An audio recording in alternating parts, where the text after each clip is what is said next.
सबसे ज्यादा कनेक्ट मैंने आपसे तब किया जब मैंने आपका वो पेरेंटिंग वाला वीडियो देखा और उस पर जब आप बात कर रहे थे। तो आप ही से मैं पूछना चाहूंगी कि मतलब आपके हिसाब से एक आइडल पेरेंटिंग कैसी होनी चाहिए जिससे एक बच्चे को अच्छा फ्यूचर मिले, मतलब जिस बचपन में किस तरह से उसे बड़ा करना चाहिए पेरेंट्स को? तो वैसे देखो ना, उसको समझने के तरीके से कि एक आम के पेड़ की पेरेंटिंग क्या होती है। पेरेंटिंग ही करते हो ना, जो तुम उगाते हो। तो उस आम के पेड़ को कौन सा खाद चाहिए वो डालोगे ना। गेहूं का पेड़ की पेरेंटिंग करने के लिए गेहूं की खाद डालोगे। कैसे क्लाइमेट में वो उसको बेस्ट रहता है वो सब ऑफर करोगे। तो पेरेंटिंग का मेन पर्पज यही है कि बच्चे की प्रवृत्ति को पहचान के और उसको जैसे वो लाइक डायरेक्शन में वो टेंडेंसी डेवलप हो रही है उसको सपोर्ट करे डेवलप। तो आपको क्या लगता है मतलब कि क्या मेजर गलतियां पेरेंट्स से हो जाती हैं जिसके कारण लाइफ में बहुत अलग अलग रास्ते, मतलब ऐसा अडल्ट हम पकड़ लेते हैं? बहुत सारी चीजें होती है, एंगर इश्यूज हो जाते हैं, अटैचमेंट इश्यूज हो जाते हैं, दुनिया से ही मन हट जाता है। तो ये सब मुझे लगता है कि जस्ट बिकॉज ऑफ पेरेंटिंग होता है कि आपका बचपन कैसा बीता वो डिपेंड करता है। क्वेश्चन क्या है कि पेरेंट्स में गलती क्या कर रहे हैं? हाँ एग्जैक्ट। गलती तो ईगो वाली होती है ना।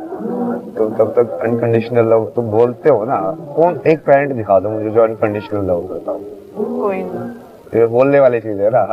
माँ का प्रेम अनकंडीशनल होता है, कुछ नहीं होता ना। क्योंकि अनलेस वो इंसान वो शून्य चेतना तक नहीं पहुंचा है, उसको अनकंडीशनल एग्जिस्टेंस के बारे में नहीं पता है, तो वो लव कैसे कर सकता है अनकंडीशनल? कोई ऐसे नहीं है ना, कोई भी ऐसे कर सकता है वो, तभी वो कोई इसलिए लाइक बुद्ध कर सकता है वो अनकंडीशनल लव। उसके लिए वो बनना पड़ता है पहले। तो मेन गलती तो यही हो रही है पूरा, ये अहंकार वाली जो है ना। अब इसमें ही जैसे वो कंपेयर करते हैं, कंपैरिजन आ जाता है, फिर वो सेट टेम्पलेट्स है कंपैरिजन के भी कि अब ये बेहतर है ये खराब है। फिर वो अपने बच्चे को बेहतर वाली चीज बनाना चाहेगा, अब चाहे वो हो सकता है उसकी डायरेक्शन इस टेंडेंसी में हो, और जो कि समाज ने एक टेम्पलेट दे रखा है और जो कि उसने अहंकार ईगो में अटैच करके रखा हुआ है अपनी, कि कहीं ना कहीं जब बच्चा पास होगा तो मेरी प्रतिष्ठा में जुड़ेगा। अहंकार ही है ना ये। तो वो उसको फोर्स करेगा कि तू उस डायरेक्शन में जा जहाँ पे मेरे ज्यादा फायदा हो ना कि तू जिस डायरेक्शन में नेचुरल टेंडेंसी है तू वहां पे जा। बिल्कुल डेफिनेटली, मतलब मैंने देखा है कभी कभी पेरेंट्स ये नहीं चाहते कि बच्चे की खुशी क्या है, वो ये चाहते हैं कि समाज से उनकी कौन सी खुशी जुड़ी है और उनको क्या खुशी देता है, तो वो उसको सही बना के ऐसे बच्चे को प्रेजेंट करते हैं कि यही करना पड़ेगा। मतलब ऐसा हमारे साथ होता ही है जनरली। डायलॉग हमेशा क्या बोलते हैं, तुम्हारी खुशी में ही हमारी खुशी है। हाँ मैं पहले कई बार है ना उनको पकड़ के लगा, तुम तो बोलते हो मेरी खुशी में तुम्हारी खुशी है, मेरी खुशी तो इसमें है, तुमको तो खुशी नहीं हो रही उसमें, ये चक्कर क्या है? मतलब डेफिनेटली वो तो मेरा बोलने बोले वाले मेरा डायलॉग कुछ ऐसे ये मुहावरे डायलॉग सेंटेंस ऐसे हो गए जो स्पेशली भारतीय चेतना को ऐसे जकड़ा हुआ उन्होंने ना। कोई भी ऐसे मार देता है फिर वो सामने वाला से भाई अच्छा नहीं माँ तो माँ ही होती है, बस ये बोल दो लाइक क्या जवाब ये क्या है।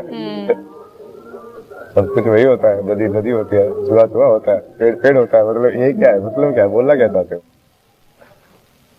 तो एक और चीज होती है कि मतलब जनरली आजकल जब बच्चे एग्जाम्पल देते हैं तो वो ये कहते हैं कि इंडियन पेरेंट्स ऐसे हैं, मतलब टिपिकली इंडियन पेरेंट्स को बहुत ज्यादा हाईलाइट किया जाता है कि उनको नहीं पेरेंटिंग आती है।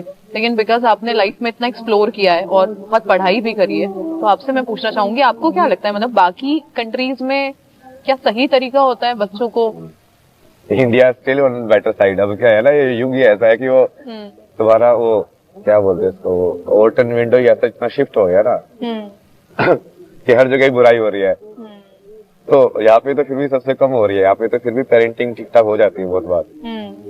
बाहर तो डिस्ट्रॉयड है पूरा वो, मतलब ही नहीं होता किसी को क्या है, ऐसे चलता है वो ये पहले।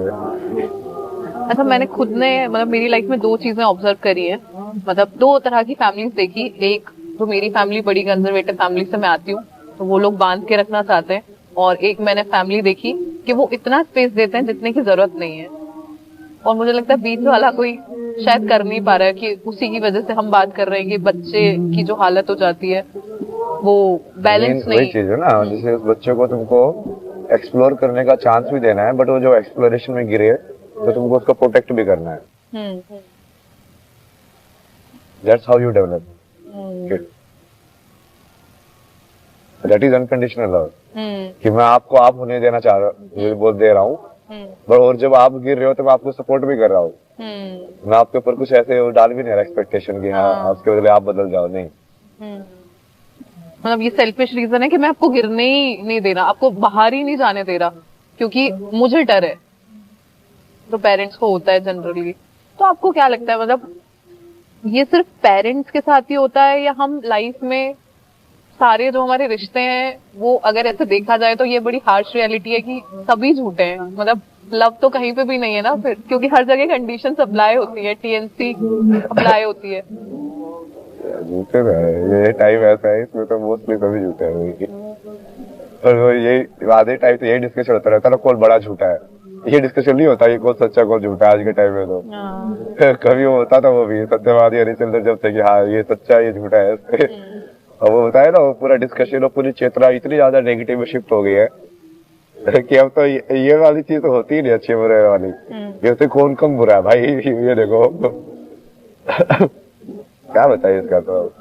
अच्छा, आपने क्योंकि भगवान से, महादेव से काफी प्रेम किया है और भक्ति भी काफी की है, तो अगर मैं आपसे पूछना चाहूँ कि मतलब प्रेम की क्या डेफिनेशन होनी चाहिए, कैसा होना चाहिए प्रेम, तो क्या लाइक व्यूज है आपके? समझाया ना आप, प्रेम भी तो बताया था, पेरेंटिंग वाला चीज, अनकंडीशनल, क्या I let you be yourself,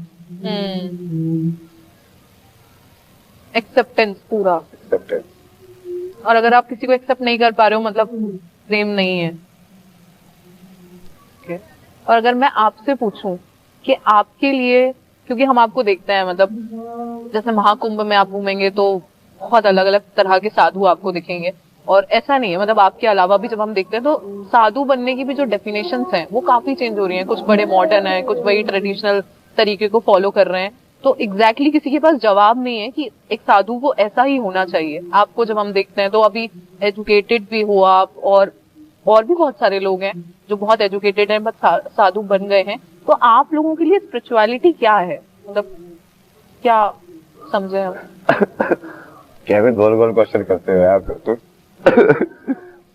ये मेरे बहुत सारे मन में जलेबी की तरह भगा के लोग भूमिका अलग मान लेते हैं, साधु वाधु की बातें कहाँ से आ गई, मतलब तो सीधा क्वेश्चन पड़ा कि मेरे लिए स्पिरिचुअलिटी क्या है। हाँ, ये सब वो सब कहाँ से आ गया था, मतलब खिचड़ी। तो एक डेफिनेशन मैंने दी कि अपनी लाइफ को ऑटोमेटिक मोड में ना जी के मैनुअल मोड में जीना। बट इसको थोड़ा एक्सप्लेन कर सकते हो, मतलब मैं भी थोड़ा नहीं समझ पा रही हूँ इस एग्जैक्ट लाइन से। मतलब मेरे दिमाग में गाड़ी आ रही है ऑटोमेटिक और मैनुअल। हाँ वैसे ही है ना, कि तुम ड्राइवर हो, अंदर बैठे हुए हो, बट तुम्हारा कंट्रोल नहीं है इस बॉडी के ऊपर, यंत्र के ऊपर, तो ऑटोमेटिक मोड में चल रहा है। ब्रीदिंग भी हो रही है, हार्ट भी पंप हो रहा है, वो देख भी रहा है, वो हील भी कर रहा है सब। और एक तुम मैन्युअली कि हाँ चले इस लड़की को हील कर, अब यहाँ पे ऊर्जा की जरूरत है, अब ऐसा है, अब ऐसा है।